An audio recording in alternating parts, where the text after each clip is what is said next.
Hey Dan, what's going on? Oh, I'm just waiting to hear what our next topic is. Our topic today is procrastination. Oh, can You we know, wait to talk about that? exactly right. I love that procrastination can mean so many things. I think a lot of people look at it and think it's a discipline problem. Like I procrastinate because I just am not disciplined enough, or I'm not motivated, or maybe I just don't want it bad enough, so I don't do it. I think a lot of people also think they're just lazy. If you procrastinate, you're lazy. What if A lot of none of judgment. that? What? That's a whole lot of judgment over one thing. It is, right? But there's a lot of stigma with the word procrastination. Today, I want to explore what it might really be about. So, my first question for you, Dan, because you know I love to ask you questions. When someone says to you, I keep procrastinating, what do you think may be the misunderstanding about what's really going on? It goes back to that judgment. And they're they're so focused on what they're not doing, they're not focusing on why they're not doing it. And there's so many things like you just mentioned already, what could be underneath it. And they go when they go into that judgment of I'm not doing it, actually shuts down and makes them procrastinate more rather than exploring the reason why. Yeah, and today I want to explore th three themes. I mean, there could be many more themes to this word, but today we have time for three. So, my first theme I want to talk a little bit about is fear of failure or success. I don't think that's talked about a lot, like the fear of success, and I know that's a big one for you. But could procrastination be less about avoiding the work and more about avoiding what the work might reveal? Totally. And that's more likely what it's going to be. And if we think about it from the fear of failure lens, we've all been indoctrinated to that if we somehow don't come through, if we don't make it, if we don't achieve, we're some POS along the way because we didn't get there. People are going to laugh at us. And we're going to hear Piper Laurie's voice in our head from the original version of Carrie all day long. It just doesn't, like, we get indoctrinated this thing that failure is bad rather than as a learning opportunity, which is what we do all day long. Like, what did you learn from it? And then fear of success is the one that doesn't get talked about a lot, but it's potentially the bigger driver. Is who do we become when we achieve that success? And it's most likely a different person than the person who's trying to achieve it. And that might mean loss of friends, loss of family members, change in who's in our environment. And I also think about the what I got taught in sales so many years ago. It's a spiral of upward expectation. Like the more you perform, there's more thought of you and more expected of you, and the more customer service you have, you better keep performing at that level and get even better because someone's going to be right on your heels. And then when we bring that to us, I'm like, at what point can I just take a break and not have to worry about all this shit again? Yeah, I mean, I think if I never fully try, then I never can confront the possibility that I might fail or succeed. So I Mm-hmm. think that there can be the same driver to not doing it, but then the question becomes, is the fear the failure or is the fear the success? But it's the same driver that's pushing you towards neither one of them. Mm-hmm. And if we think about being in that bubble of a comfort zone, somewhere along the way that comfort zone is going to get stagnant and we're going to want to make a change anyway. So is it, do we move because we don't want to stagnate, which would be the ultimate failure, or do we move because we get enough inspiration to break out and go forward? Right. And that brings me to my second theme, which is fear of being seen. Now, I don't know about you, but I've definitely had these moments. What changes once something is finished and shared with the world?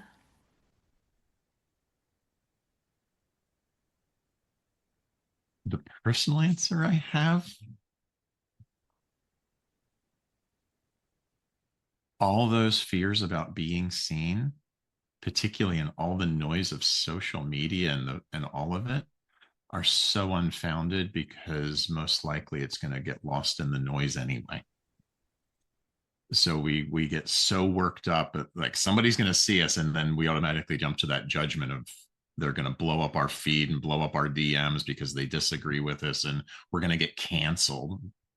But Yeah, I mean, cre it creates visibility, right? If we create something mhm, and put it in the world, we now have created visibility, and then that visibility invites judgment, evaluation, seeing who we really are, and now we're going to have to hear what that might look like. mhm. And then all those people that are judging us potentially, like it hasn't happened yet. So why one, what are we bringing to that? What are we bringing to ourselves? That's the holdback. What are we worried about in their judgment? Because their judgment's their shit. Um, how are we preventing ourselves in that being seen? What's our real fear underneath there? Um, and then recognizing that there's that chance it doesn't. This is so counterintuitive in a way that it might not even be seen because there's so much noise in the world. So there's the counterpoint of, and maybe this comes into the procrastination as well, like I'll put all this work into it and it's not seen, so why bother? Or I'll put all this work into it, it's going to get seen and I'm going to get blown up. Wait, where do I win in that? It's better not to do it.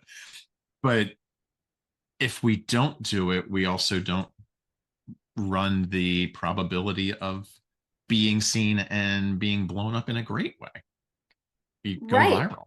right. And again, there's that, I think we didn't talk about it, but maybe there's a protection with the procrastination, right? Because it goes back to if I don't do it, then I'll never fully become aware of it. If I don't do it, then I don't have to find out if I failed or succeeded. So I'm protecting Mm-hmm. myself from just putting it off.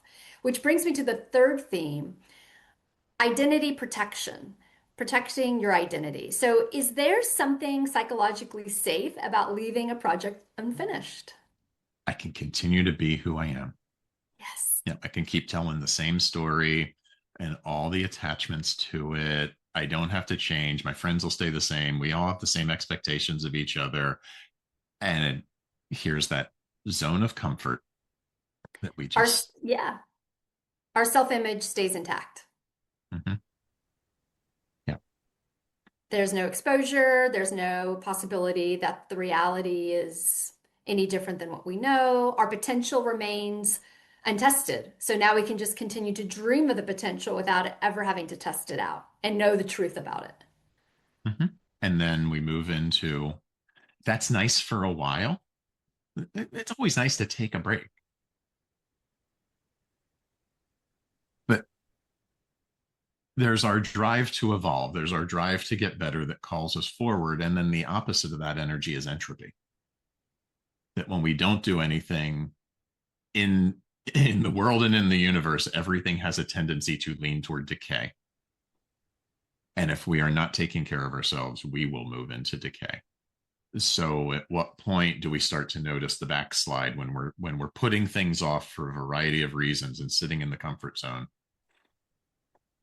But now we're back to number one. Like, is it fear of failure that I go and don't do it? Or is it the other fear of failure of at some point I just start the backslide? And then what then becomes the motivation to actually get into movement to do the thing that we've been putting off? Yeah, and so we've just kind of touched base on three themes.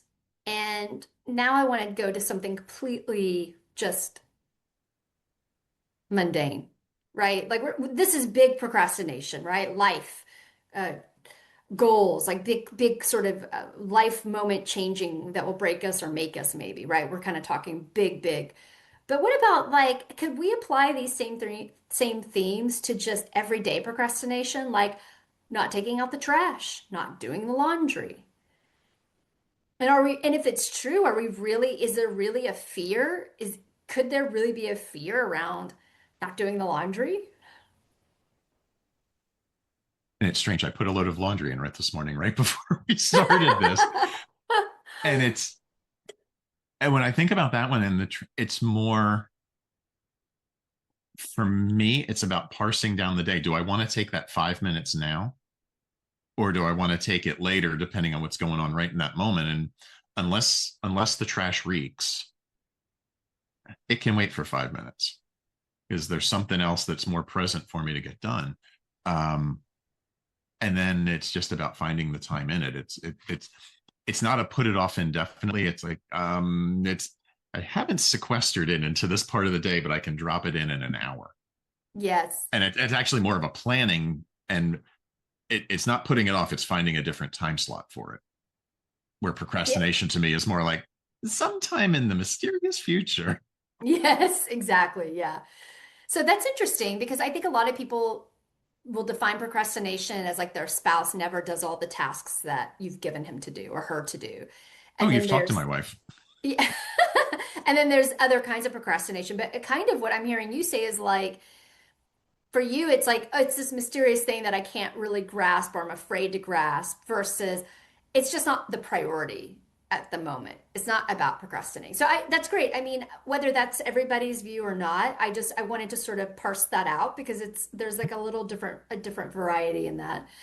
Anything else along procrastination and these themes as we begin to wrap up this video? Maybe maybe what we just touched on is the big one for everybody, that when we put something off, are we putting it off to a defined new container to say, I'll take care of it in an hour, in 2 hours, the end of the day, tomorrow, and definitely putting it there, not an I'll do it tomorrow the way I talk about working out, but like definitely putting it somewhere that it will get done versus I just don't want to do it today. And it's more of this passive aggressive energy about getting it done that we will never do it anyway. But we're going to tell ourselves a really good story of I'll get to it in that mysterious someday. They're really two different energies, and to call them both procrastination is unfair to ourselves because one, I'm actually planning and I'm slotting it. It's just not convenient in this moment, but I know it needs to get done. The other one is I like that. So, maybe procrastination isn't a character flaw. You know, maybe it really is protecting ourselves from failure or success or exposure. I think it, though, is protecting us from the possibility of a reality that we've hoped for. We do have hopes and dreams, and procrastination can protect us from what we hope it is to look like, especially if we don't really want to see that outcome yet. And I think that's everything I have on procrastination. yeah, and maybe if we think about those big hopes and dreams, that when we shoot for the moon, maybe we're afraid we're not going to make it, and we would be crushed if we don't circle there. So there's that. There's the fear of failure again, and coming back in a different way. We make it to the moon, then we need to breathe. We need to learn to breathe differently and deal with different gravity and all of that. And that's a huge shift out of comfort zone. So yeah, there's so many different things that come into play with it. Yeah. But And if that's you, yeah, and if you're a coach watching, we have a real demos video. And actually, this kind of comes up in the video. We have real demos coaching video at all three levels of ICF, ACC, PCC, and MCC, where I play the client and Dan plays the coach.